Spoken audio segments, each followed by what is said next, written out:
Oh, Jamila Jamil, you truly are the queen of doing things. First, you name drop your way into becoming Architect of the Afterlife. Then, you steal a superhero's name to market snake oil. Now, you're helping revive the villain of the show and giving him access to yet another Federation starship. At least you've never caused Twitter drama, right? I'm Gayfesh, and today we'll be talking Star Trek Prodigy, Season 1, Episode 12, Let Sleeping Borg Lie. But before we get started, make sure to like, subscribe, and ring the bell. Spoilers ahead. Now that Gwen's memories are back, they use the holodeck to recreate her conversation with the Diviner, in which he explains that the ship has a weapon from the future that will activate whenever it is in contact with Federation technology. This being a recreation of the mid-season finale, it nearly gets to the point when Zero exposed their true form to the Diviner, and they quickly end the program to prevent harm from coming to the rest of the crew. The guilt of the harm Zero brought to Gwen is still weighing on them, and will prove to be one of their core conflicts this episode, if not for the rest of the season. But that can take a backseat for the moment, because they need to find where the weapon is on the ship.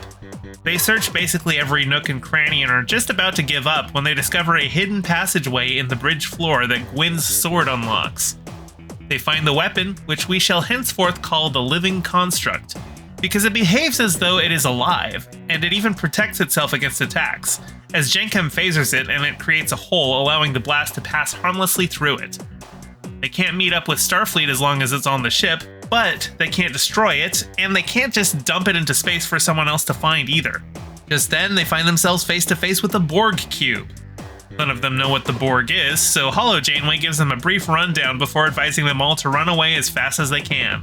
But the Borg don't seem to be active. They're not doing their resistance is futile spiel, they're not locking on with the tractor beam or sending over drones.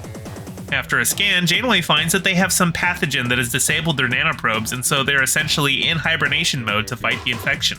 That's quite handy, because when they hear that the Borg can adapt to any weapon, well, they've got a weapon they'd like to find a way to defeat, so they plan to board the ship and access the Borg database to look for a way to defeat it. Janeway still advises they run off, but guides them through the mission as she recognizes it has merit. When they get to the ship's vinculum, the central nexus that the collective consciousness uses, they realize there's no buttons or interface, and the only way to use it would be to interface directly with the hive mind. Zero volunteers to do it, as they reveal they used to belong to a hive mind. I presume that would be the natural state of Medusians, and Zero broke away at some point in their past. I'd love to know more about that. Of course, I'm just screaming at the screen, this is a bad idea. This is not going to work the way you think. Just leave now. But unfortunately, nobody is responding to my emails asking for a microphone implanted into televisions that pipes directly into the writer's room, despite me being very cordial. So I guess they'll just have to keep doing the thing that makes the plot happen. Having made contact with the hive mind, Zero learns that the Borg have no interest in trying to counteract the Living Construct and would rather assimilate it and use it as a weapon against the Federation. Zero is surprised that the Borg are able to witness their true form without going mad, which I think weakens their resolve a bit and allows the collective to overwhelm them and subsume them into the Borg. Drones wake up all over the ship and start chasing after the rest of the Protostar crew. It's quite handy that their nanoprobes aren't working, because otherwise that would be a very quick fight. But they soon find themselves outmatched anyway, even though Gwen turns her weapon into a freaking batleth, and if there's one thing we know the Borg can't adapt to, it's physical weapons. And holographic bullets for some reason. They're all taken to the assimilation chamber, and Zero themselves shows up, looking menacing, preparing to assimilate them. But Gwen is able to reach through to Zero and convince them that the Borg are not the answer to preventing them from doing harm to people, and that sometimes opening yourself up to others can be painful, but nobody blames Zero for it.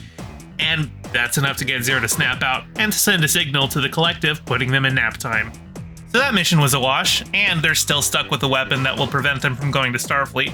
But they receive a distress call, that's something they can still do, so they head off to it.